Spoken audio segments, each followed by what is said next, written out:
What's up, guys?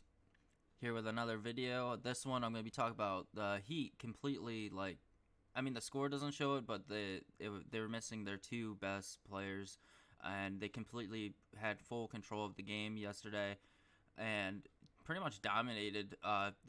Again, Trae Young couldn't do anything. He was held to 11 points, most of those coming from the free throw line.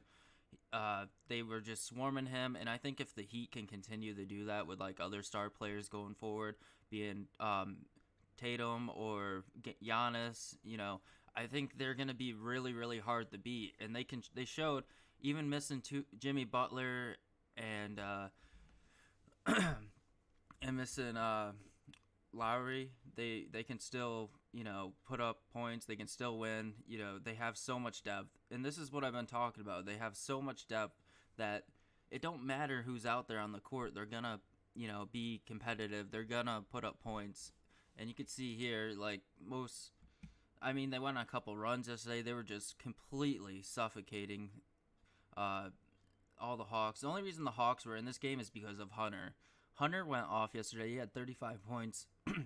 And he kind of had to step into Young's shoes, and I will give Hunter all the credit in the world. He played an amazing game, and he's the only reason that the Hawks stayed in as close as they did. Without Hunter's contribution, the Hawks would have it would have been a wipeout. Like, the Heat would have just ran away with it, in the second quarter. So, anyways, everyone played really good on the Heat. The shooting, we can talk. The shooting for both teams wasn't the best. This is technically, I guess, like a low-scoring game in the NBA, but the Heat were still able to get done what they had to get done, and what really helped them was the defense. The Hawks played pretty good defense too yesterday.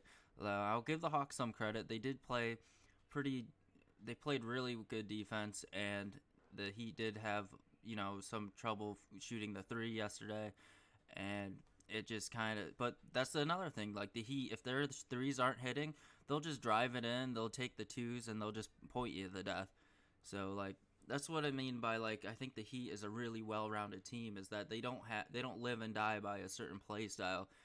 They'll switch the play style to whatever they need to switch it to in order to get the victory, or at least try to get the victory. Like, they never give up. You always see guys hustling.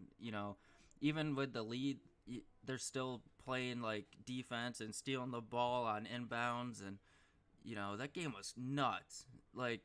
I was so impressed with how well the Heat played, even though they didn't need to win, but they acted like they needed the win. And that's the thing, man. That's what makes a championship team right there, in my opinion, is a team that it don't matter if they're up 3-1, they're still gonna do their best to get in there, get the job done, and win the game any way possible. If their threes aren't falling, they're hitting twos. If their twos aren't falling, they're trying the three to get back into it. They're drawing fouls. They're playing defense, making sure the other team can't get easy points.